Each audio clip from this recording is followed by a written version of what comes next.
It's fun because things are actually happening. Very different than most of the time when people get elected. And I will shut down the Federal Department of Education, and we will move everything back to the state. Most of the time when people get elected, they claim all these things when they're running for president. Then they get into office and not much changes. Individualize education and do it with the love for their children. In fact, a lot of what they campaigned on, they don't practice at all. Great example is the Obama administration. The Hope and Change website had to be changed because there was a bunch of stuff in there about whistleblowers. I don't think Mr. Snowden was a patriot. I called for a thorough review of our surveillance operations before Mr. Snowden made these leaks. My preference would have been for a lawful, orderly examination of these laws. Protecting whistleblowers, which they didn't do at all. It was one of the worst administrations for whistleblowers. Once hailed as the political rock star of hope and change, Barack Obama now moves through the shadows of global power games and elite backroom deals.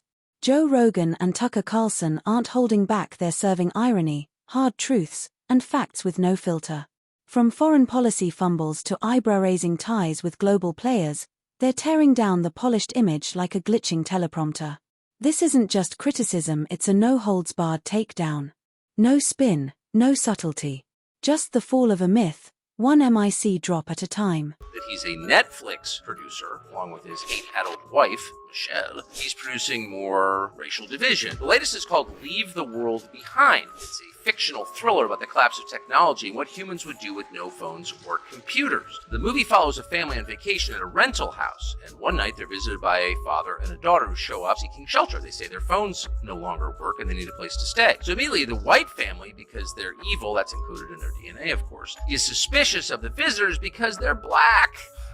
And it goes on and on and on like this. Here's a clip. I'm asking for you to remember that if the world falls apart, trust should not be dulled out easily to anyone, especially white people. Can't trust white people. They're evil. This is the guy, remember, who became famous at the Democratic Convention in 2004 by telling us that there's no white America, there's no black America. It's just one America. But of course, that's not really a profit model in politics, is it? So he's been stoking race hatred ever since, and the disarray around us is the result. Barack Obama's post-presidency was meant to radiate dignity and quiet authority. Then Joe Rogan and Tucker Carlson crashed the scene like comedic demolition crews armed with truth-wrapped sledgehammers. Explosive claims emerged that Obama and his inner circle engineered the Russia election interference story, turning intelligence briefings into political stagecraft. The polished aura of hope and eloquence. It started to splinter under the weight of alleged behind-the-scenes scheming, setting the stage for a takedown that no one saw coming, but no one can ignore. It's a volume. Go full screen. What you know now, do you wish you had a third term? You know what, if I could make an arrangement where I had a stand-in, a front man or front woman, and they had an earpiece in, and I was just in my basement in my sweats looking through the stuff, and then I could sort of deliver the lines, but somebody else was doing all the talking and ceremony, I'd be fine with that. We know he wasn't really running the country. Yeah. We used to think he was actually running the country. Now they're like, no, he didn't even see those executive orders. That was all auto pen. The psychodrama between him and Obama is real. I don't think it is between him and Kamala Harris, but between him and Obama, it's real. I remember Hunter Biden, who was my neighbor for many years, telling me more than once, when Biden was vice president, how much they despised Barack Obama. He despised Barack Obama. Well, what he did to Joe Biden in 2016 to say, we're going with Hillary Clinton. That and the Biden family, that's as bad as it gets. That's as treacherous as it gets. And then in 2020, he didn't really support him until he had to, when it was just... Joe Rogan zeroes in on the irony. A president who championed transparency allegedly tied to a dossier stitched together with whispers and second-hand chatter. If your brand is built on integrity, your intel better not sound like dinner party rumors.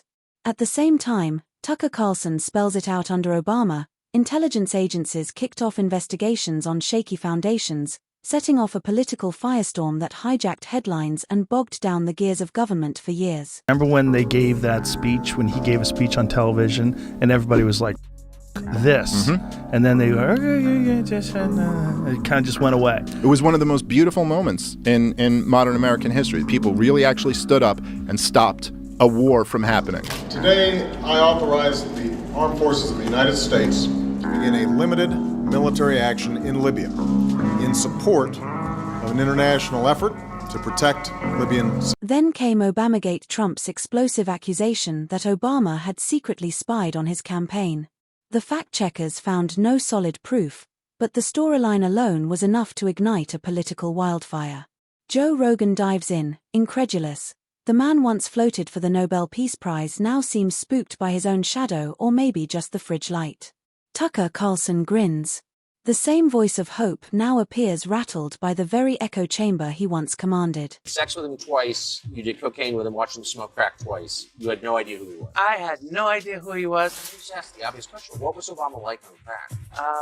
Is it your sense that that's who Obama is, just transactional, or that he's bisexual, or like what is this? It definitely wasn't Barack's first time, and I would almost be willing to bet you it wasn't. The special counsel struck back, targeting Obama-era officials accused of bending intelligence to serve political ends. Joe Rogan calls it out. You launch a legal strike team, stir the whole country and come back with nothing? Tucker Carlson adds his trademark smirk. What was hyped as the legal thriller of the decade fizzled into a smoke and mirrors act.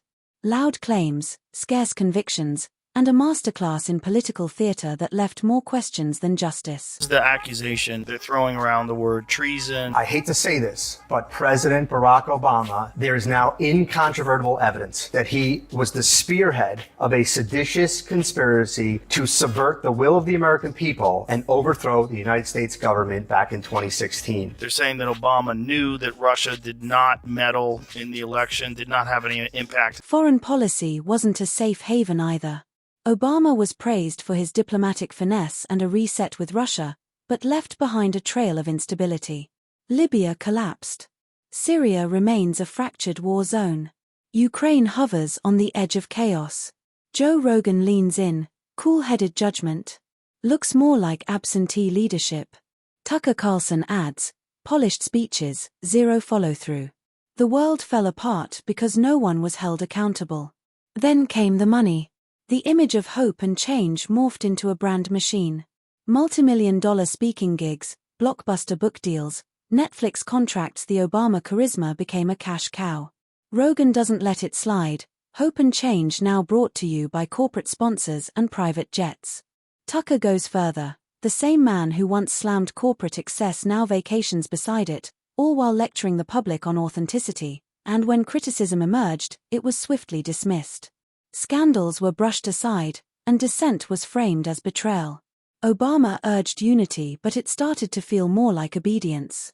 Joe Rogan called out the cult of personality. He talked about unity, but never invited real dialogue. Tucker followed up. He sold calm compliance as moral virtue, then acted shocked when the soul of that message collapsed under real scrutiny.